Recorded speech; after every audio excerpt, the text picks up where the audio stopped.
rabbil alamin. Wassalatu wassalamu ala asrofil anbiya'i wal mursalin Sayyidina wa maulana Muhammadin wa ala alihi wa sahbihi ajma'in. Amma ba'du, yang saya hormati Ustadz Abi Tholib, Ustadz Aris Rendra, Ustadz Taufik, dan Mas Fuad dari DPRD, biasanya juga ikut, dan semua saja yang insya Allah dimuliakan oleh Allah. Kita banyak bersyukur kepada Allah dengan anugerahnya kita dalam keadaan sehat. Sholawat dan salam kita persembahkan ke hadapan ikutan kita Muhammad Rasulullah Sallallahu Alaihi Wasallam yang telah mengeluarkan umatnya dari kegelapan kepada yang terang benderang, minad dzulumat ilan nur, dari keadaan gelap kepada keadaan yang terang, yang penuh cahaya, petunjuk hidayah sebagaimana yang kita rasakan selama ini. Sungguh kita senang sekali, berbahagia sekali masih bersilaturahim bersama-sama walaupun lewat online, lewat Zoom seperti ini. Dan kita bersyukur kita dalam keadaan sehat, dan semoga kita nyampe di bulan Ramadan yang akan datang ini. Kenapa kita selalu memohon doa agar nyampe pada bulan Ramadan? 2 hari yang lalu saya ini ditelepon. Katanya ada sekitar 6 orang dari Sabu Jajar itu mau ke rumah. Lalu saya bilangin, iya saya tunggu di rumah malam itu setelah Isya. Ternyata yang datang itu hanya 5. Lalu kemudian saya suruh masuk. Nah, setelah masuk, lalu pintunya saya buka. Lalu ketika saya buka pintu diberitahu, Pak, teman saya masih ada 1 yang sebentar lagi menyusul, dia bilang gitu. Ya, nanti kita buka lagi.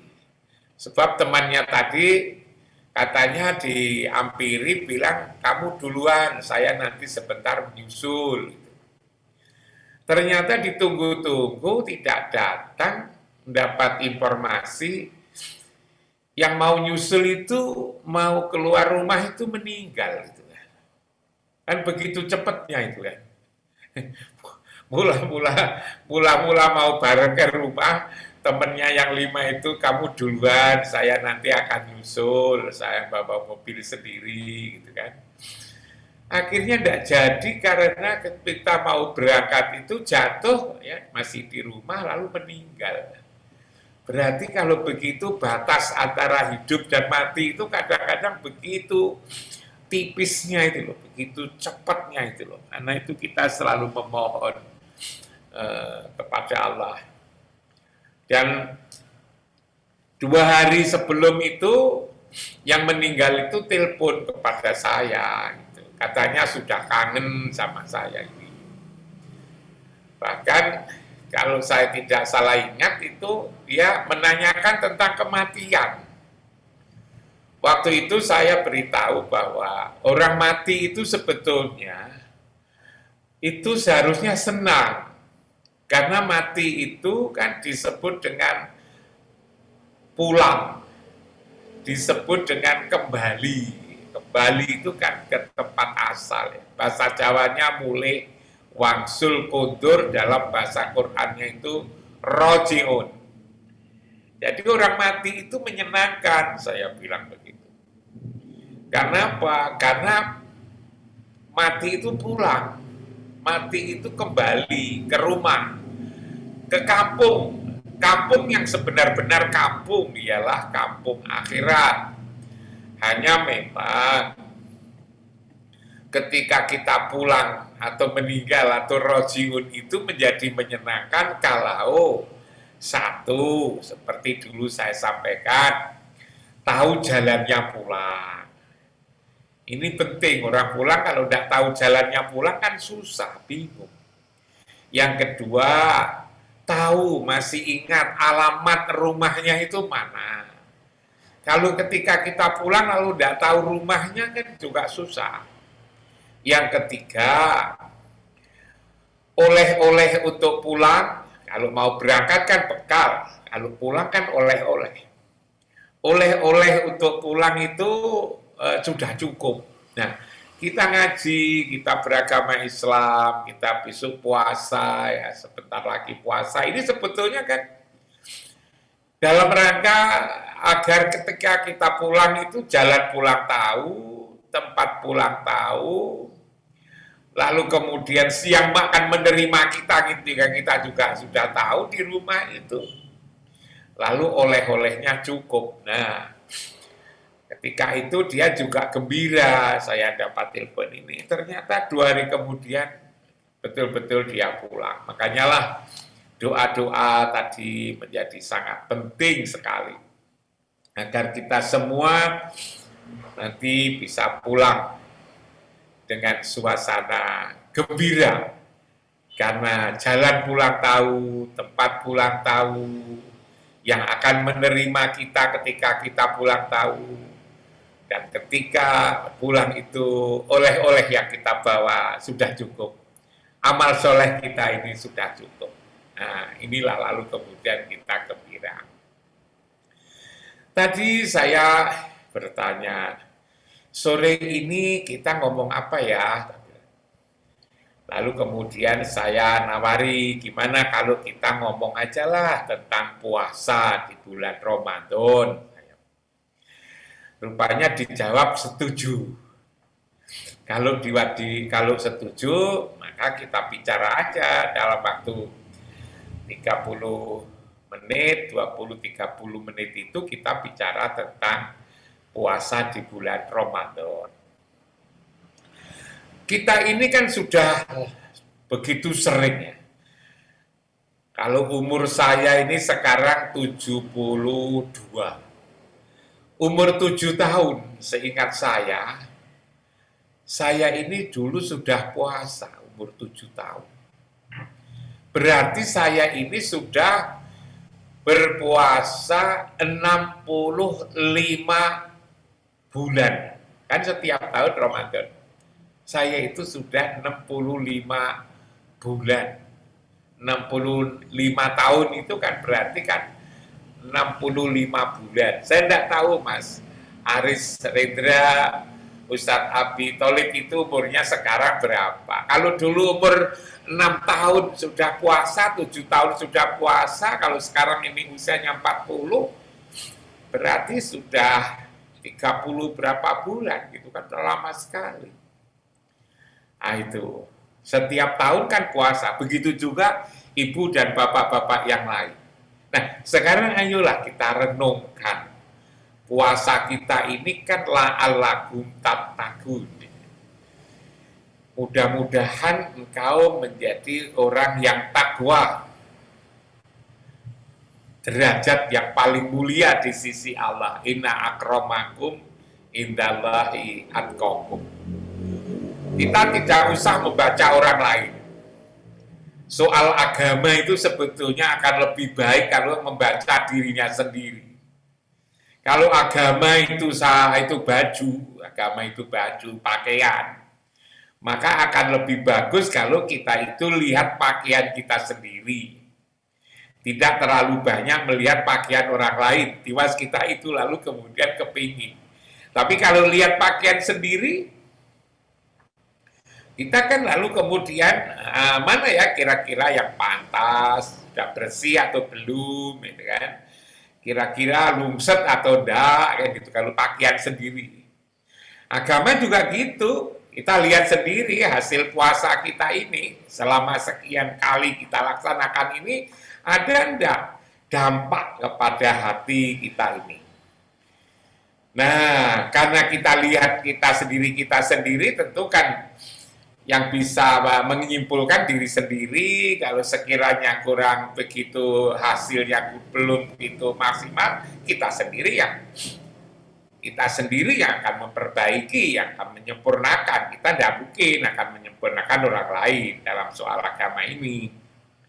Nah, dalam hal puasa ini kok ada hadis Nabi yang saya selalu renungkan dalam-dalam itu. Di dalam hati kan ada hadis Nabi yang mengatakan kamso imin laisalahu min siyami ilalju wal atos. Banyak sekali orang yang puasa tetapi tidak mendapatkan apa-apa dari puasanya kecuali lapar dan dahaga. Mudah-mudahanlah kita ini, puasa kita ini tidak hanya mendapatkan lapar dan dahaga. Yang perlu kita tanyakan adalah mengapa? Mengapa ya orang puasa itu kok hanya mendapatkan lapar dan dahaga? Ini barangkali yang perlu kita jawab itu. Kenapa kok banyak orang puasa tidak mendapatkan apa-apa kecuali lapar dan dahaga? Kenapa ya kira-kira seperti itu? Mari kita cari jawabannya secara bersama-sama, bermusyawarah. Yang diseru untuk berpuasa itu kan ya ayyuhalladzina amanu. Hai iman kan itu. Ya ayyuhalladzina amanu. Hai iman. Iman itu sebetulnya siapa? Yang diseru puasa itu siapa?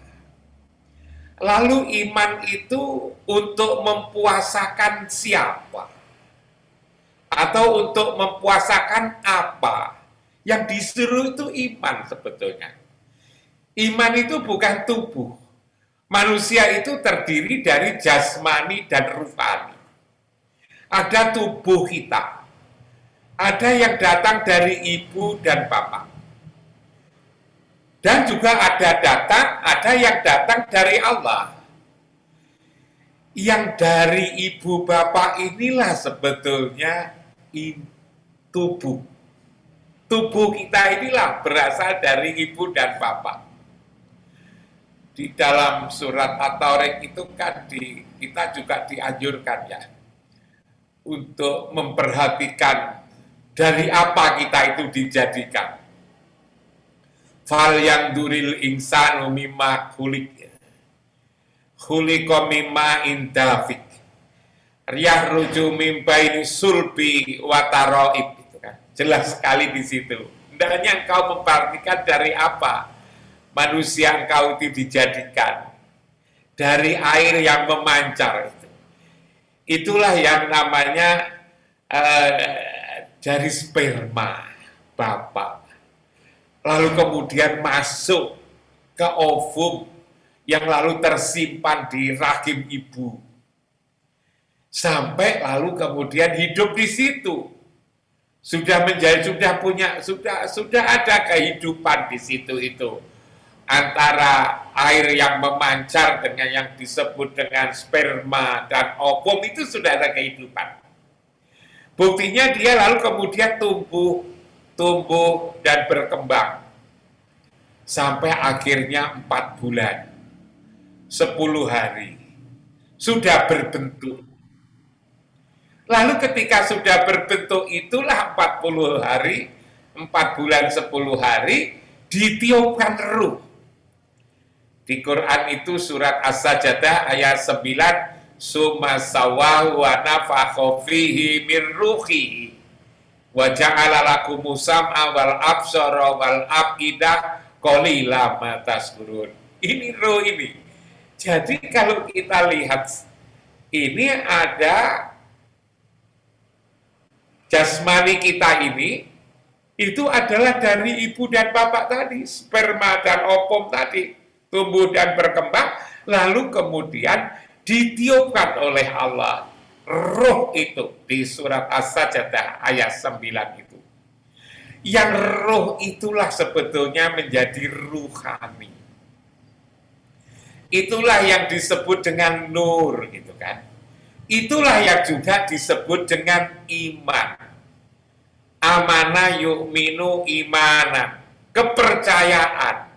Kepercayaan Allah itulah disebut dengan iman. Yang juga disebut dengan nur, yang disebut dengan ruh, yang disebut juga dengan kitab. Itu yang dari Allah itu.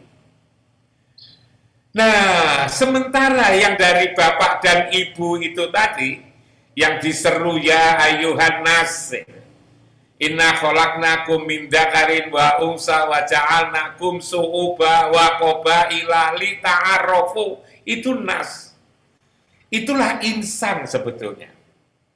Insan itu adalah yang dari bapak dan ibu ini, yang jasmani ini. Ternyata itu jasmani kita itu yang dari ibu dan bapak itu, kalau kita memperhatikan hadis Nabi, maka itu berasal dari 4 anasir. Anasir apa? Adalah anasir angin. Yang angin itu lalu sifatnya juga persis dengan angin. Tidak mau kelintasan, tidak mau ada orang lain melebihi kita. Kalau ada orang melebihi kita, apakah kepintarannya, apakah kekayaannya, apakah keberuntungannya, maka terasa ini, aku ini kok diunggulin. Yang selanjutnya adalah dari air. Apa sifat air? Air itu tidak mau rendah, kerendahan itu tidak mau, kerendahan itu tidak mau. Maunya itu pokoknya dia itu yang paling tinggi. Makanya berusaha bagaimana agar kita itu menjadi paling tidak sejajar, syukur kalau itu lebih. Lalu yang ketiga itu adalah dari tanah. Mintin dari tanah,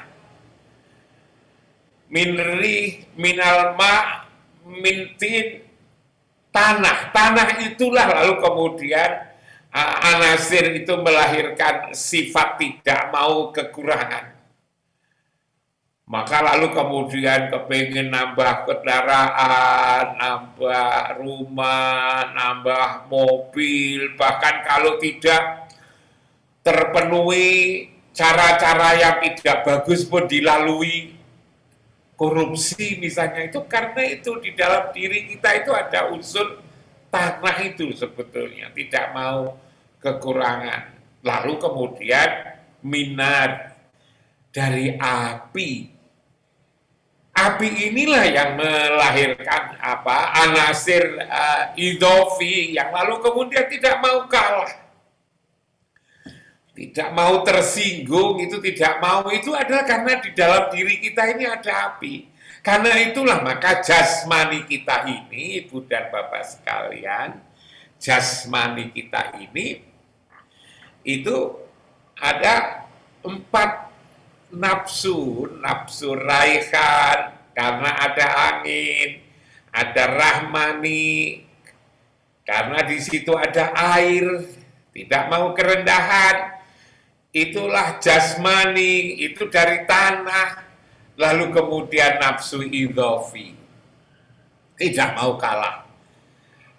Dan 4 kekuatan dalam tubuh kita ini, kalau itu kolaborasi, maka lalu kemudian melahirkan yang namanya nafsu lawamah, yang terdiri dari 10 jenis. Ialah ajib, ialah riya, ialah takabur, ialah hasud, iri, dengki, tamak, fitnah, loba, dan sombong. 10. Tadi 4 karena ada angin, air, tanah, api, tidak mau kelintasan, tidak mau kerendahan, tidak mau kekurangan, tidak mau kalah. Kalau itu kolaborasi melahirkan 10 penyakit batin itu tadi. Nah, kalau 10 ini lalu ke 10 tambah 4, 14 itu berkolaborasi, maka lalu melahirkan lagi 3 penyakit berikutnya. Ialah dendam, ialah pembenci, ya pembenci. Lalu kemudian 3-nya itu adalah perusak. Pendendam, pembenci, perusak. Akhirnya jadi berapa? 17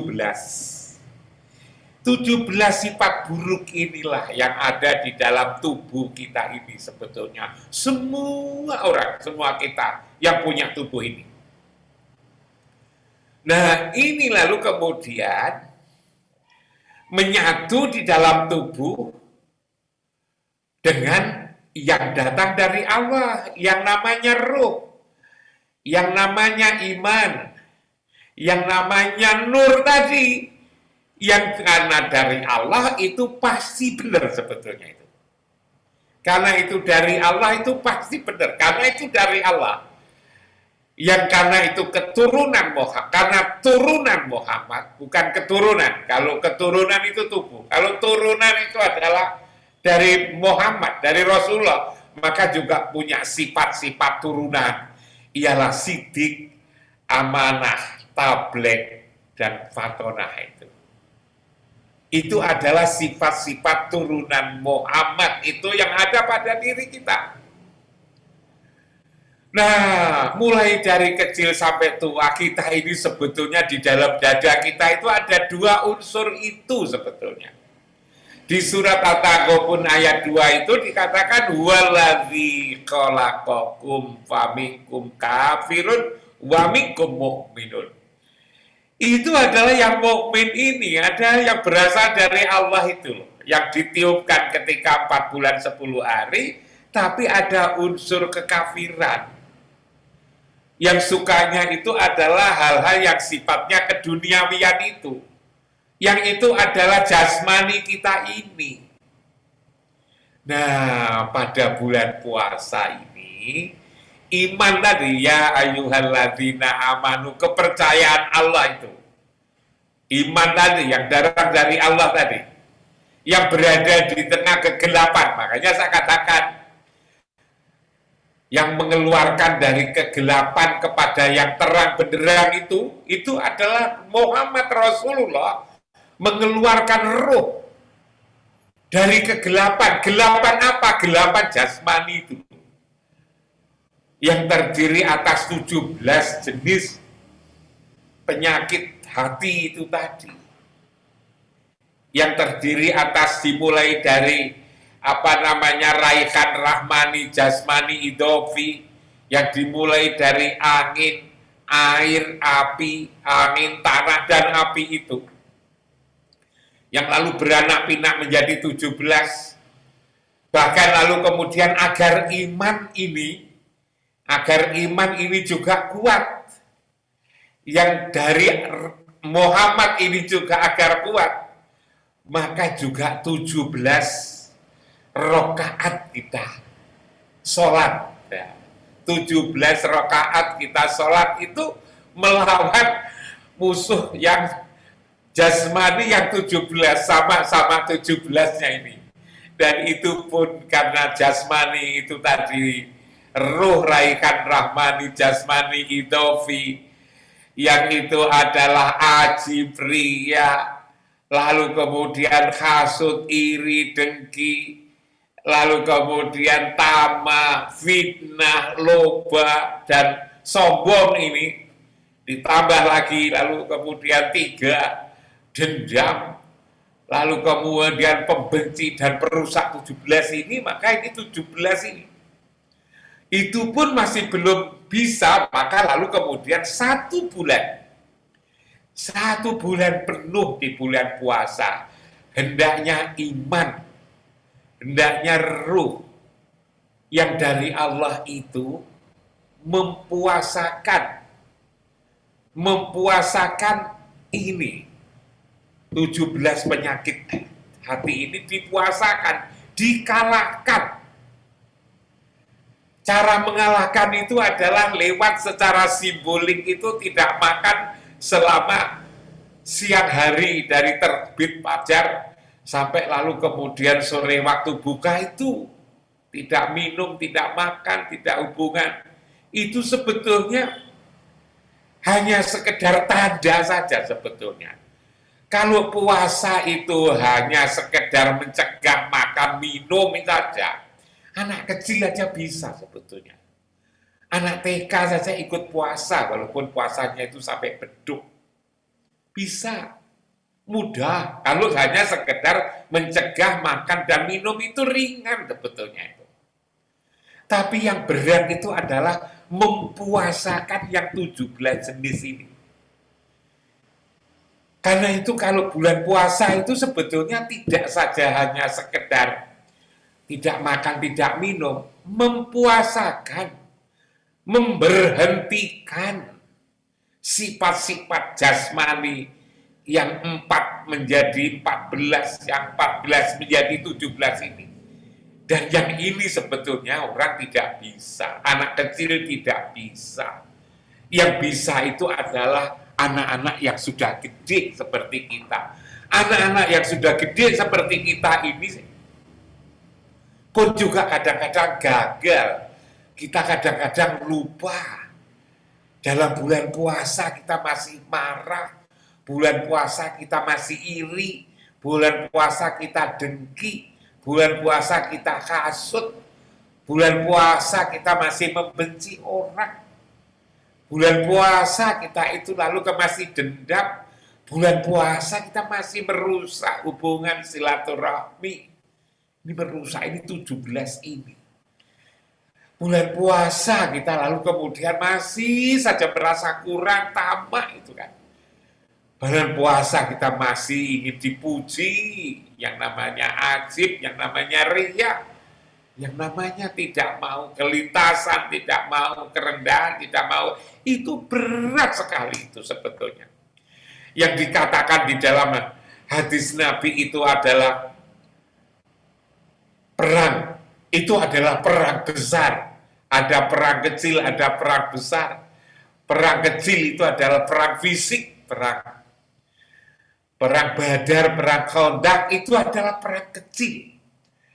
Yang dinyatakan oleh Rasulullah perang besar itu adalah perang melawan 17 penyakit batin ini.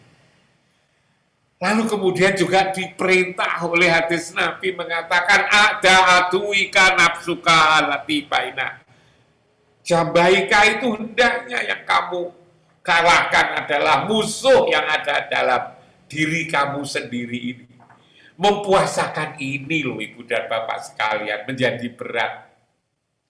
Dan kalau kita itu hanya tidak makan dan tidak minum, menghindari hubungan suami istri siang hari, itu saja.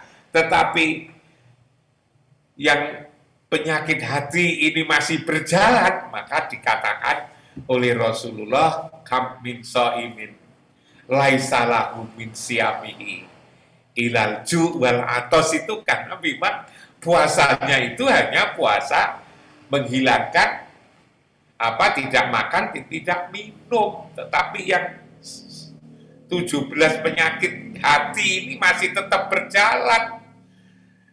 Nah, ini sebetulnya puasa kalau dimaknai seperti ini menjadi berat. Puasanya iman yang diseru ya ayyuhalladzina aman. Karena itulah maka dengan mempuasakan penyakit yang ada di dalam tubuh kita yang begitu banyak itu, kalau lulus maka lalu menjadi la'allakum tattaqun, menjadi orang yang bertakwa. Mudah-mudahan itu saja masih la'allakum tattaqun, karena begitu beratnya seperti itu.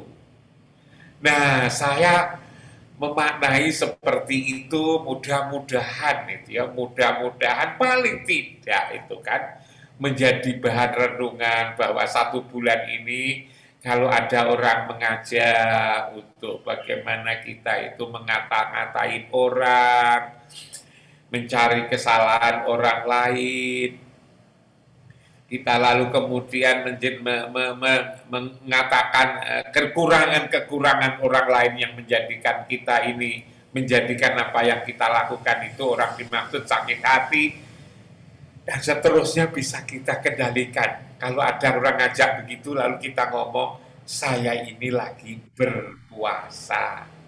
Artinya lalu kemudian jangan diajak untuk begitu, karena saya lagi 1 bulan itu mencegah, mempuasakan hawa nafsu kita yang jumlahnya 17 ini. Mudah-mudahan Ibu dan Bapak sekalian, kita diberikan kekuatan oleh Allah, dibantu oleh Allah, ditolong oleh Allah, dikasihi dan disayang oleh Allah, sehingga kita bisa menjalankan puasa ini sebaik-baiknya. Bukan hanya puasa, tidak makan, tidak minum, mempuasakan perut kita, bukan hanya itu, tapi memuasakan musuh kita yang paling berat, perang besar ini, agar kita menjadi manusia yang bertakwa. Mudah-mudahan apa yang saya sampaikan ini bisa dijadikan sebagai bahan renungan, dijadikan sebagai bahan pertimbangan. Mudah-mudahan dengan apa yang saya sampaikan ini, saya memang tidak mengatakan supaya dilaksanakan dan menjadi keputusan, bukan. Keputusan adalah pada Ibu dan Bapak sekalian. Saya hanya sekedar memberikan bahan renungan dan bahan pertimbangan. Lalu kemudian kita jadikan sebagai bekal untuk menjalankan puasa yang sebentar lagi akan kita laksanakan. Saya kira itu Ustadz Abi Tholib, Ustadz Aris, lalu kemudian semuanya saja, mudah-mudahan kita diberikan kesehatan dalam menjalankan bulan puasa ini, kekuatan, dan kita selalu mendapatkan bimbingan dari Allah dan Rasul-Nya. Kasih sayang dari Allah dan Rasul-Nya. Terima kasih, mohon maaf lahir batin. Selamat menjalankan puasa di bulan Ramadan. Semoga kita lewat Ramadan ini meraih derajat yang tertinggi. Amin. Ialah takwa. Bila nutusun Pak Profesor. Assalamualaikum warahmatullahi wabarakatuh. Waalaikumsalam warahmatullahi wabarakatuh.